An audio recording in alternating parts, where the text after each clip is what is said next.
Good day once again. Welcome and thank you for joining me for another book reading. Today I'm going to be reading the book The Sour Grape, written by Jory John and Pete Oswald.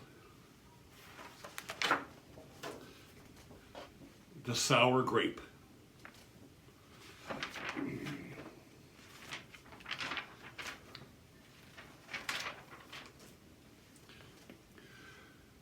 I'm a grape, a sour grape. Grrr.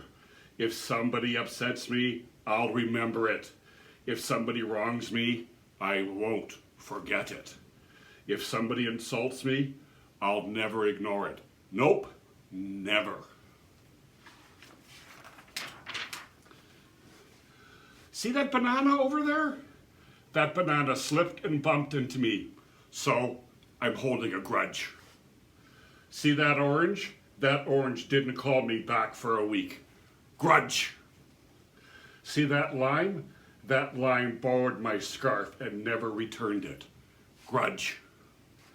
I suppose I've got pretty thin skin for a grape.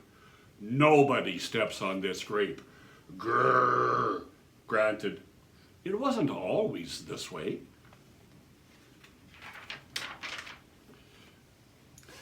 I grew up in a close-knit bunch.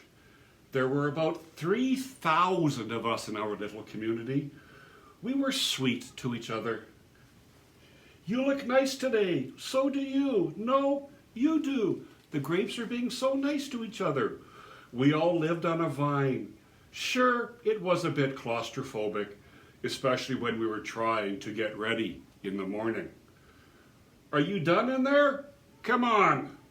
But my family was ripe with humor, goodwill, and warmth.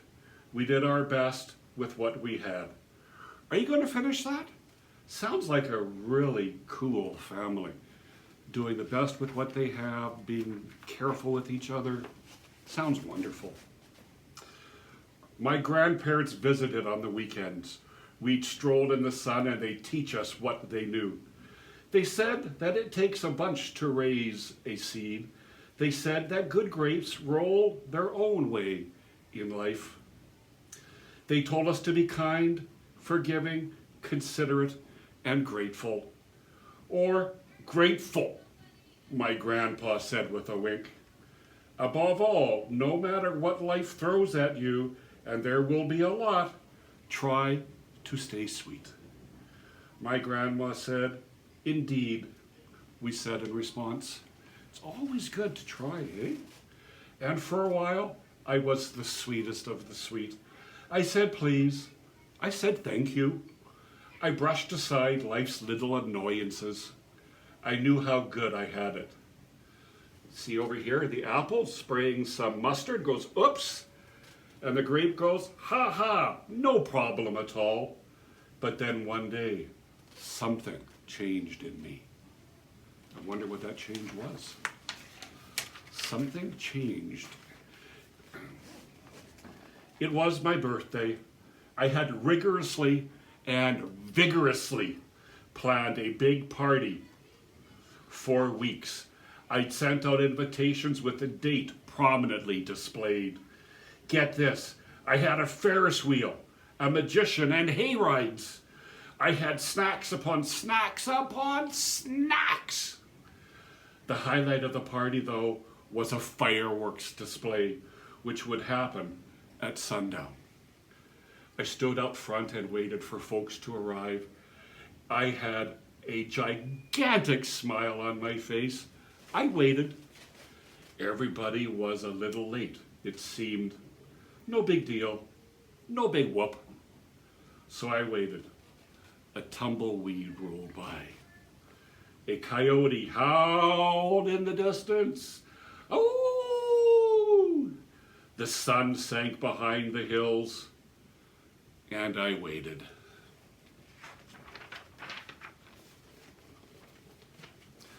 Nobody showed up, and I mean nobody.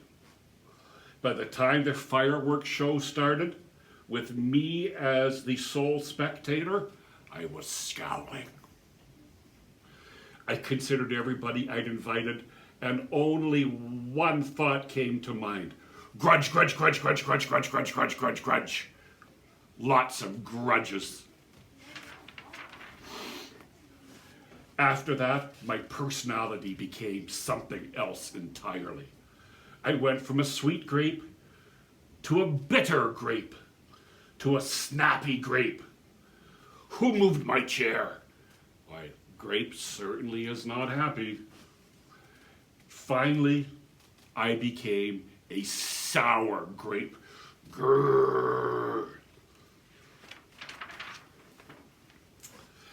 I started holding minor grudges that eventually became major grudges.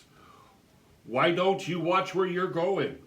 I scowled so much that my face got all squishy. You know what? Don't even bother calling me back. I took my grumpiness out on others. Are you ever going to return my scarf? Remember earlier, the scarf was borrowed and never returned? And that's just how it's been, day after day, week after week, month after month, grudge after grudge. But something happened recently that changed my thinking. Well, it's good that something happened. Hopefully it's going to change the Sour Grape around a little bit. I was getting ready to meet up with my friend Lenny, the only fellow I know who's as sour as I am. Lenny and I usually go to the park where we sit on a bench and rant about stuff. But just as I was heading out the door, I bumped my knee. Ow, that would hurt. After I bandaged myself up, I discovered that I had a flat tire. Then I missed the bus, and the next bus was late.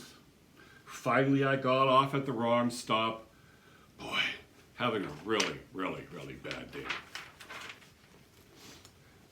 By the time I arrived at the park, it was getting dark. Lenny was fuming and furious with a frown and a furrowed forehead. His face looked all squishy. We agreed to meet at exactly 4 o'clock. You're 3 hours late. 3 hours! Not 2, not 1, but 3 hours late. I tried to explain why I was so tardy, but Lenny wouldn't listen. He'd already made up his mind. He formed a huge grudge, and he wouldn't budge. I couldn't believe it. How unfair, I thought. How ridiculous, I thought. How similar to the way that I would react. Then he was pretty worked up. He was pacing back and forth, emitting occasional grumbles. His tone was tart. Besides, it was nice out. I noticed the sky changing colors, the melodic chirping of the birds, the evening breeze, the buzz of the park's insects coming alive at night. I suddenly felt grateful and peaceful and calm. Had I been missing all this simple beauty because I was too busy complaining? Meanwhile, old Lenny stormed off muttering something about disrespect and lack of consideration. I'm pretty sure I heard him add a grrr too. I walked home. I pulled a dusty box out from under my bed. There were old family photos inside. I spotted myself in one of the pictures. I was so sweet. Right there, so sweet. I knew that little grape from the photo was still a big part of me deep down inside. I would just take some work to get back there again. And that was the exact moment I found the invitation I had sent out for my infamous birthday party.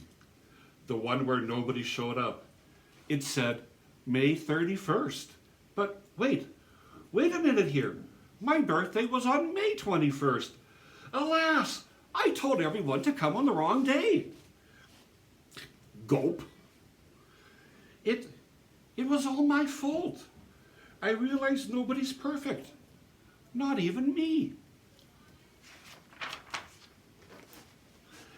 After that day, I started noticing other things too, like how remaining sour all the time is so draining. I'd wasted so much energy holding grudges when I could have easily cleared the air if I'd felt hurt, just by having a conversation.